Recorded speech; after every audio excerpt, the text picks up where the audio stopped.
Welcome to another episode of 20 Minutes with Troy, where I sit down with a wide variety of professionals to uncover and discuss the issues that dentists face in their personal and practice lives. These interviews are an extension of the work of my firm, Advisory Resource Group, which has been assisting the needs of dentists and medical professionals as an advisor and a consultant for more than 15 years. Stay tuned at the end of this episode to learn more about Advisory Resource Group and the offer that I make to every dentist who finds value in this series.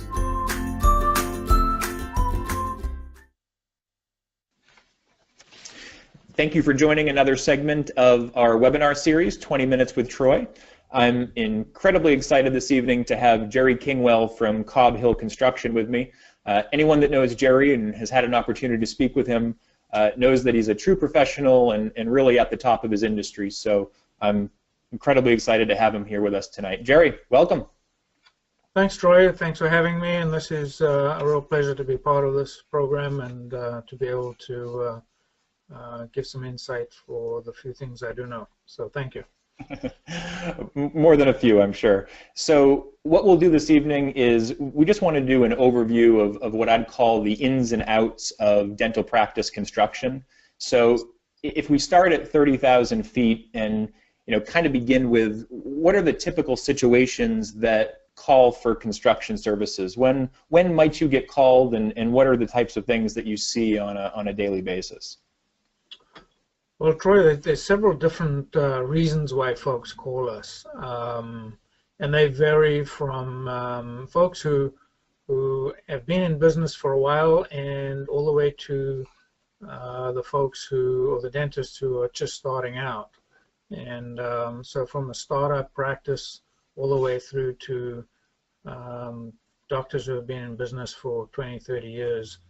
Who want to then at that point do an upgrade or a change of location or an expansion. So there are about 3 or 4 different scenarios of why construction services will be required and why we do get called in. And for one is the extreme is if you're planning on building a brand new building. So that's issue number one. Item number 2 is if you're in an existing practice and you want to renovate the space, maybe it's 20 years old or 15 years old, and you want to completely redesign and redo.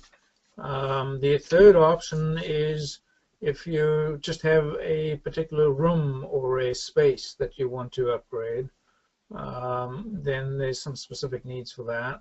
Another scenario would be is if you just try to do a freshen up with your existing finishes and update those spaces. And that's generally the sort of different options or different types of scenarios that come into why we get called to the table and in order to upgrade and make these facilities a little more cost effective as far as how they operate from an efficiency standpoint and to make them more appealing from the patient's perspective. What steps, and maybe it's easiest to pick one and kind of run with it, or maybe you can do it for all 4, but what steps might be involved to execute one of those events? So if a dentist came to you and said, hey, my office it's a little bit older, I just purchased a practice, or I've been in the practice for 20 years and I need to clean things up a little bit, what steps will you take to begin to execute that process?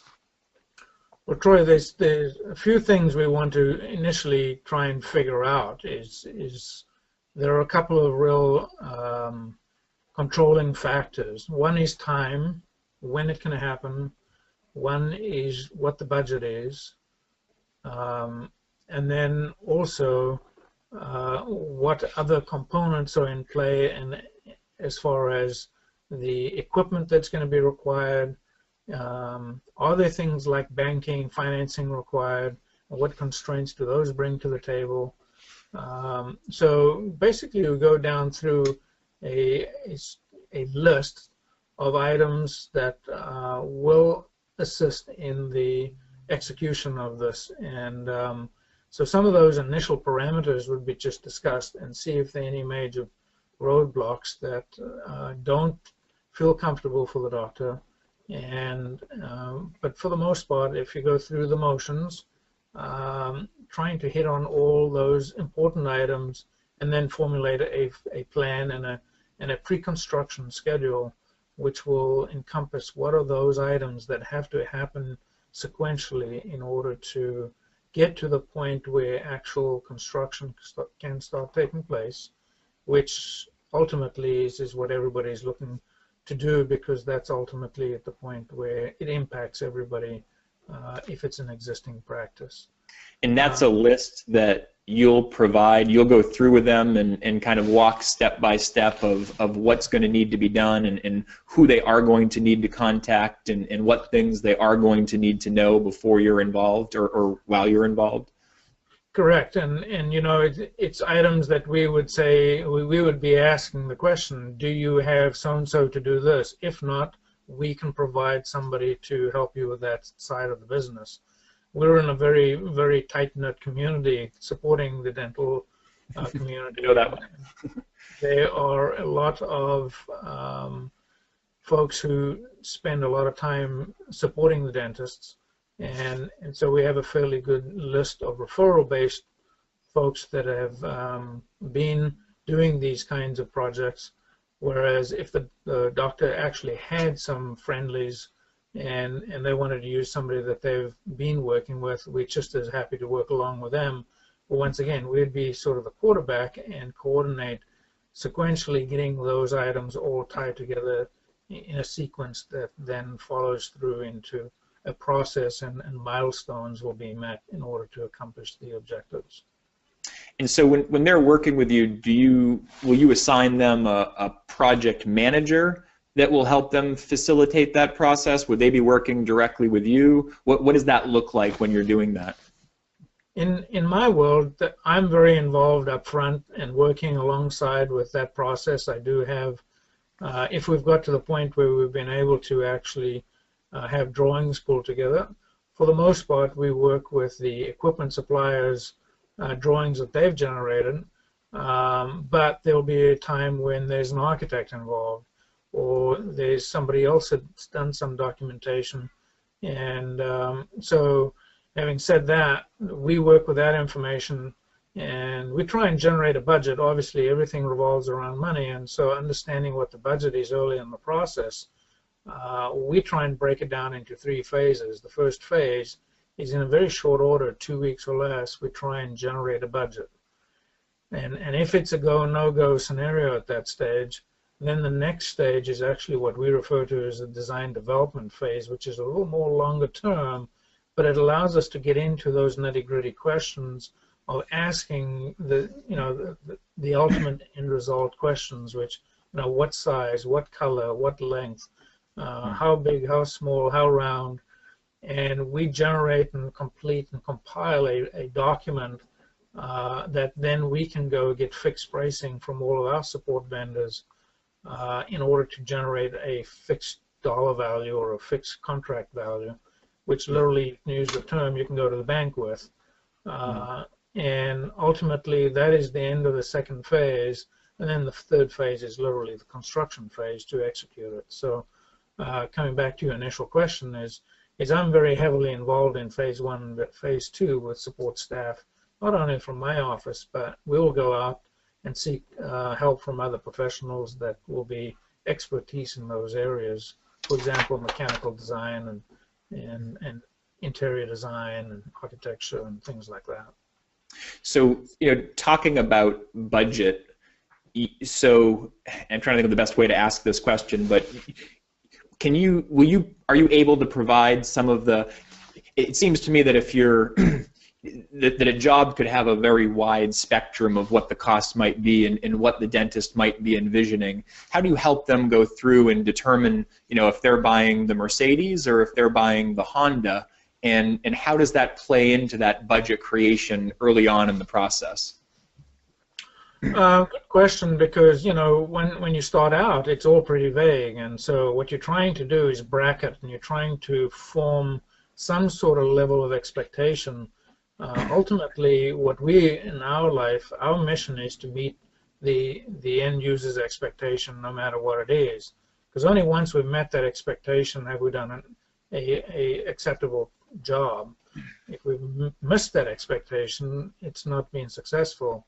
So our mission is to try and establish the expectation and then try and bracket that into level of finish and budget range. You know, if you're a doctor that's trying to do a very high-end product, you know, sometimes architects are involved and interior designers are involved, then sometimes those costs generally seem to be a little on the higher end of the spectrum. However, on the flip side, if budget is really controlling what you're trying to accomplish, we generally just try and supply you with information that is not necessarily top of line, but it's also something that we had put our name on it so that you're not calling us back. We want to make sure we're installing something that's not going to fail on you, but at the same token, it's a little lower down the budget spectrum in order for you to meet your budget. So one of the first questions I would always like to ask is what is your budget and how realistic is it based on what we see in the marketplace? And that's a really good indicator. It doesn't mean that that's where it's going to land up, but it gives us the ability to start the process and going down the right path. And is that, you know, I think some people might say, well, gosh, I don't want to tell him what my budget is exactly because I'm trying to do multiple bids and get the lowest bidder. How would you speak to that? Well, I mean, I think everybody's like that. I mean, no matter who you are and what you're buying, it all depends on what your experience is and what you're purchasing. And if you've purchased construction services within the last 6 months or the last 2 years, you may have a sense of what the marketplace is. However, it's not a commodity that you pick up off the shelf. It's a moving target based on the environments around us. So sometimes it's really very specific to what you are doing. I always use the analogy of, listen here, I'm going to be putting a window into a window opening in your building. I can go down and I can buy a window that'll cost $180 to fit in that opening. Mm-hmm. I can also go and order a different manufacturer with a brand name window that'll cost $800 or $900 to put in the same window opening. Two very different products. They're going to perform very differently. They're going to have very different hardware on them. They're going to give a very different experience over time. And as a result, you know, for us to ask what that budget is up front, it's merely a guideline to help us. Are we in that $180 window? Are we in that $900 window? Or should we be looking for that window that's going to meet your budget, that meets the $400 or $500 opening? Because ultimately we're trying to maximize the quality and get them best out of the product so that you have a longer term success with your investment so that it lasts without inconveniences. So I think that's really important feedback. So I'm going to throw you a real easy question and give you a little bit of opportunity for Cobb Hill Commercial here. But clearly you have experience in building dental and medical practices. So what does that mean in your budgeting process to coming in on target compared to someone that might not have that same experience? So I told you it was a pretty easy question, but I think it's important for people to hear that answer because I can tell you firsthand that I've been a party to renovations and projects that haven't gone as planned and haven't come in on schedule. And I can tell you firsthand the impact that those clients have had in dealing with that. So, but I want to give you an opportunity to answer that question. Yeah, I mean, I think it's a very important question. It's one that, you know, you'll get a different answer from anybody you ask that question. Our way of looking at that is we would prefer to sit across the table with you and ask the questions, what's important to you as the end user? Do you want blue, black, or red? Do you want big or small? Do you want, and we're supporting that with price point information with all those questions so that we allow you to make the decision. Ultimately, at the end of the day, you've somewhat generated where you land up with the cost at the end of the day. And we like to do as much of that prior to starting the project. We save the client more money or the doctor more money prior to the project happening with more information and getting a good understanding of what it is we're coming to do. Once we show up, at that point, all the information has been predetermined. It's been, we're in a position to order that material and get it on time. We know if something's got a long lead item to it, a long lead time to it, and in that way we can try and control our scheduling. The one thing in the dental industry that does teach you is time is money, and it's real money. Absolutely. And, one of the strong points we do have is if we tell you it's a 4-week schedule, if we tell you it's a 10-week schedule, we are going to make that schedule work, because we know that when that equipment from the dental supplier is coming, we need to be ready for it. And they generally 1 week before the end of the project. So for that, at that point in time, we are pretty much waiting for them to show. And I don't know when was the last time we missed that mark. But that's a very critical piece, so that ultimately, if we are telling you to move your furniture back in, we want you to bank on that. Right. Yeah, I think that's an incredibly important factor. So let's move on a little bit. In terms of other people that might be involved in the process, so clearly there's going to be a banker at some level, oftentimes, not always, but who else might be involved? And I'm going to ask a second question to that is how do you, or do you get involved in some of the metrics of the build out? So if a doctor says to you, you know what, I think it's time to add a new operatory.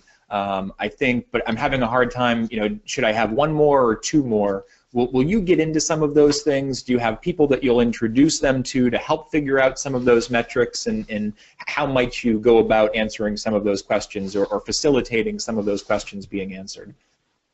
For the most part, some of that information is already being garnered by the equipment supply companies. They have software that they will be able to understand exactly what the doctor's revenue is, and where all where their metrics are, and they're able to look at them and say, you know, if you were able to do this, you would be able to, if you were able to expand your space to adding one more chair, this is how much more revenue you'd be able to generate. And we don't necessarily have the ability to get insight to that information, and don't necessarily offer that at this stage.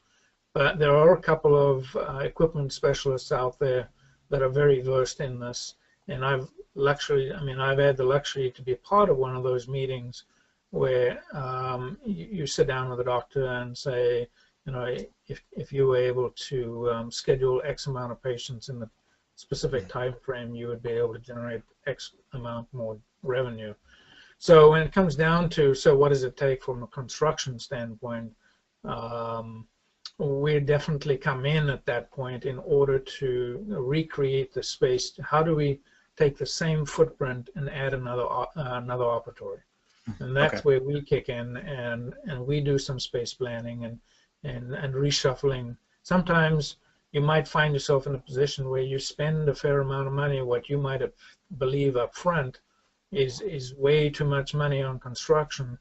But once these guys put these metrics in place and they start showing you the value of how long it's going to take for that additional operatory to be in place and how soon you'll be able to turn your financials around based on the ability of using another operatory, another hygienist suite, whatever that might mean. So would you suggest that they have that figured out by the time they contact you, or can you help them figure that out in coordination with the suppliers?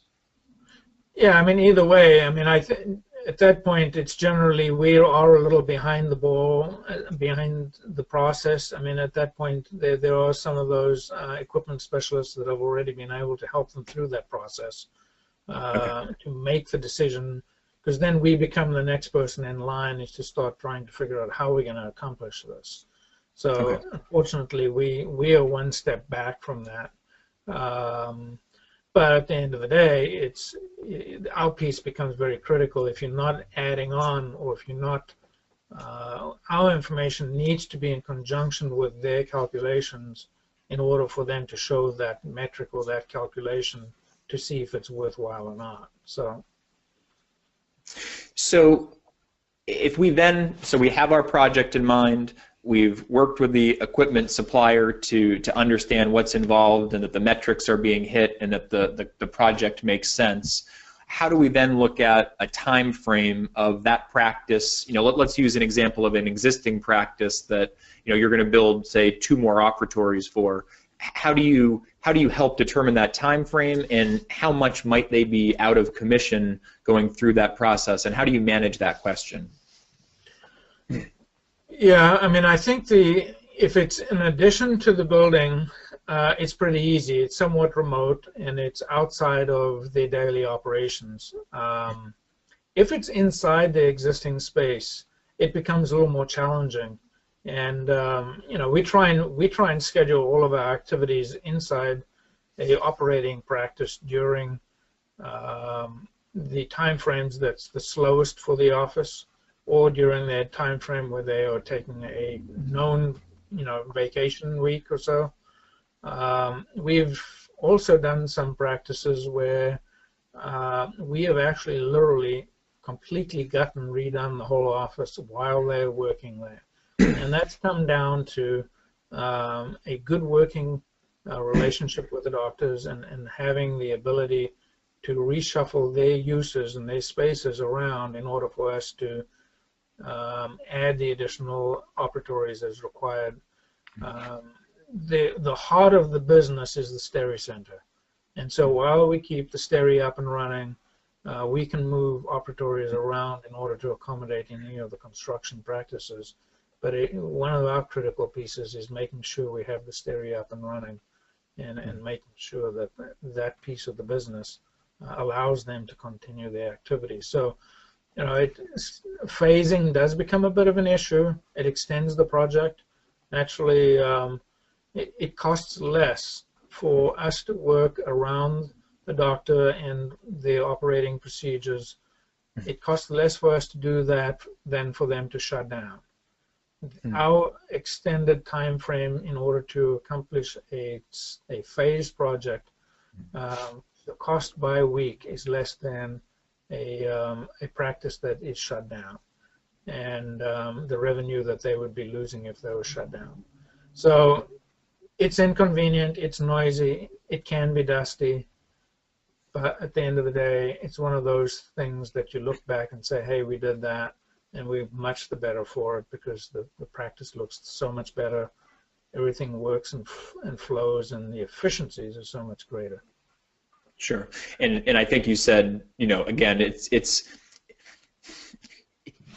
a more common occurrence that you're going to hit those targets and be able to make that mark in terms of how long you're going to be in there for than not. Is that right? We've had a very good run of hitting the marks as far as schedule is concerned, and I with a lot of confidence would say, if you're ever wavering on that question, are they going to hit their mark, go out on a limb and bank on it that we will, because we've not really missed those marks. And at the end of the day, it's been great that the office can get back in business the day that we said you were able to. So. Yeah, I think that's important. That's a concern that I get among clients in terms of, I really can't afford the downtime, or, if they go over, having heard horror stories from contractors. So that's a real important factor. So tell me, what are some other reasons why, one would give thought to renovating the office? So I've heard you talk before about LED lighting systems and efficiencies and things along those range. Tell me a little bit about other reasons why someone might want to renovate and update their office. Well, if you go into an office that's maybe second generation, an office that's been up and running for 30 years, the chances, and it hasn't been updated, the chances are that you're going to run into and find a little room that appears to have been a dark room is pretty good. So in other words, these are not being used anymore because the new imaging equipment that is being purchased and used, that's all digitally tied into the computer system, those systems are now becoming commonplace, and the old little dark room is no longer used. It's being used as an area where you can't really use it for anything else because it's got plumbing in it. It's generally dark and dingy because that's the way it was originally used. And so that's a space that then turns into wasted space in your floor plan. Another item that is still seen in some of the older practices are all the large area where all your files or your paper files, your paper records were stored in these big file racks or shelves. And those spaces are now no longer needed, seeing that we've all gone digital.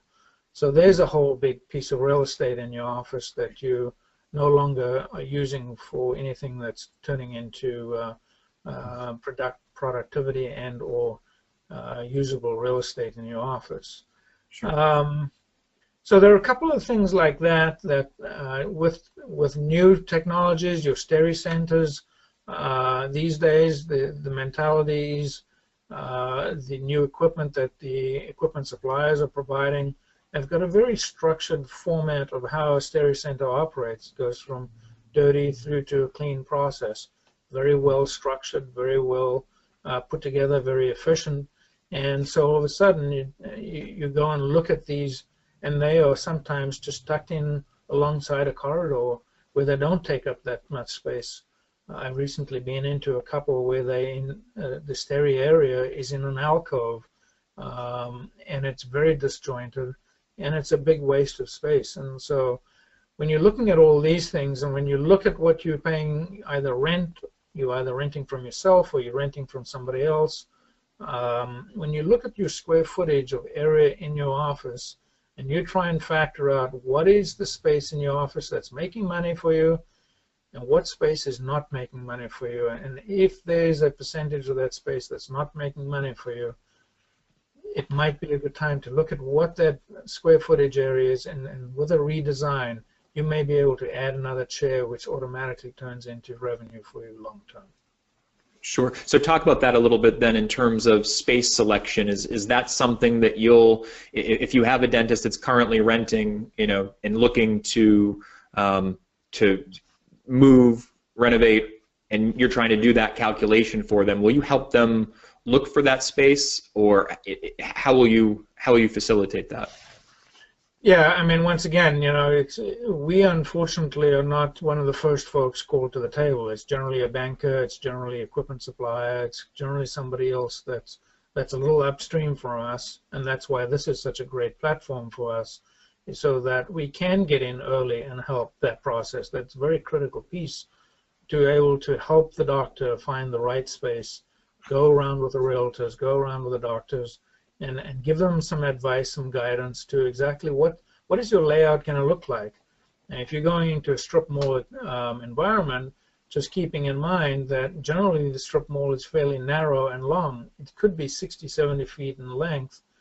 It may only be 45, 50 feet wide, which really means that you've landed up with a very long corridor down the middle, because you need 10 by 10 or 10 by 11 spaces on either side for operatories. Sure. And or support functions. By the time you've mapped out the spaces that you required, what's left, and how do you provide a efficient space. So, every patient's got to walk from the front to the back of the space. Every assistant who's coming to get that patient has got to walk 20 or 30 or 40 more feet than if it was more of a square or more of a facility that had a center core for all your support functions and operatories around the side, where your efficiencies of getting your patient, doing your thing, and getting back to the next patient just shortens that cycle down. So instead of seeing 6 patients in a certain time frame, you can see 8 patients, and that all translates into dollars and cents. Is it fair to say also that, where you mentioned earlier that if somebody's working in maybe an older space that has the file area that is sort of wasted space, if they're looking for a new space, is it fair to say that if they're in 1,800 square feet now, you might be able to work 1,500 square feet because of that wasted, so there might be a little bit more efficiency that could be wrung from that sponge with, looking at it from that perspective? Absolutely. If you were in a space, an environment where you had two spaces, one that was old and not well structured, and you have one that's a blank canvas, and you could fit the program in it, I believe that you would be able to reduce that square footage, which ultimately, when you're renting, that cost per month just reduces your overhead expenses, which means more that goes to the bottom line. So definitely a way of rethinking that. The other advantage is if you were in a space that is somewhat dated and you did take the opportunity to looking for something in the neighborhood that was a little better suited for a dental office. So often you'll find a dental office in an old home or something like that. And if you find something that's a little more conducive for the layout of a dental practice, the beauty of being able to do a renovation or an upgrade while you are operating means that you don't have any downtime. And so you don't, I mean, we've literally had some doctors that have moved out on a Friday and opened in the new office the following Monday. And it's, they've not had to have that downtime. And so, you know, turning over the revenues is what it's all about. Absolutely. So let's bring it to our final question, which is around permitting and the legal side of it in terms of what needs to be provided and accessed in order to make these happen. Will you take care of this? Is this something that has to be done in advance? How will you work through this? Yeah, I mean, I think that automatically falls into that stage. As soon as we've had our first pieces of communication, we will identify what our roadblocks are in regards to that. Certain towns are easier to work in than others. Certain towns have different regulations that they are demanding in their space planning requirements. For example, there is a town in the state of New Hampshire that every bathroom has to comply by ADA standards, which means automatically if you've got 2 or 3 bathrooms, they all have to be a minimum of 7 by 7. Whereas the old days you could get a bathroom that was a 2 by 5 space or 3 by 5 space, and so that's all usable space in your practice. And so knowing what towns, what their requirements are, just at the end of the day, we were able to cut to the chase a little quicker. There are some towns that are requiring full, complete stamped documentation for all disciplines, mechanical, electrical, sprinkler.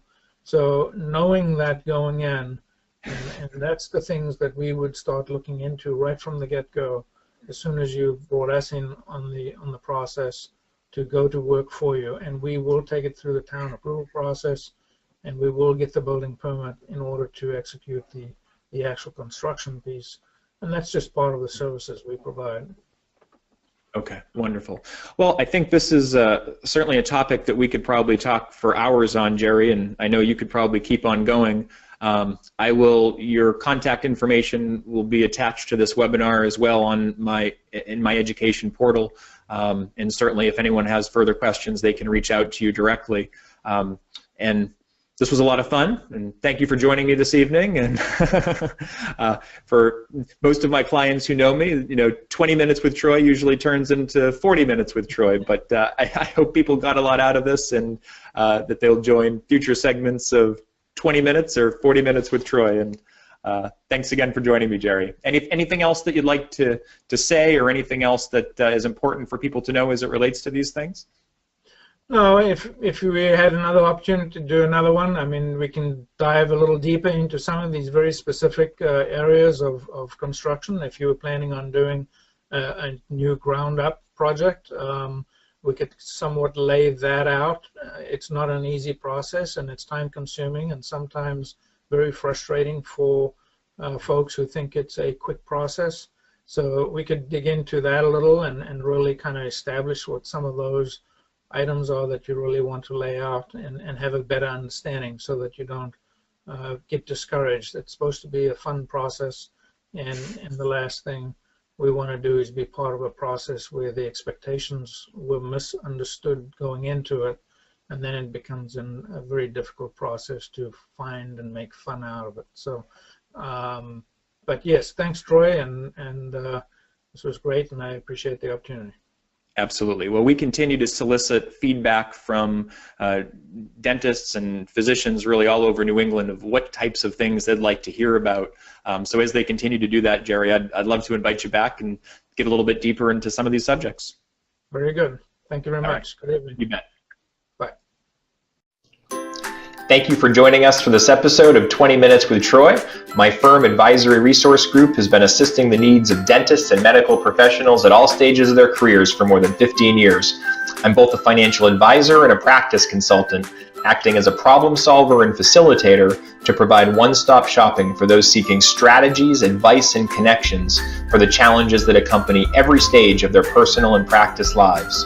As a co-pilot and a friend, I assist my clients through the navigation of practice purchase, succession, expansion, attraction and retention of team members, partnership and associate planning, refinancing, and a myriad of other advisory, investment, insurance, and retirement services. I make the offer to meet with every dentist by phone or in person to introduce them to my firm. I don't assume that anyone has a need or interest in our services. My goal is to learn about any pain points they may be experiencing and to establish myself as a resource, whether it be for now or in the future. Please take advantage of this no cost or obligation offer by contacting my office or visiting advisoryresourcegroup.com.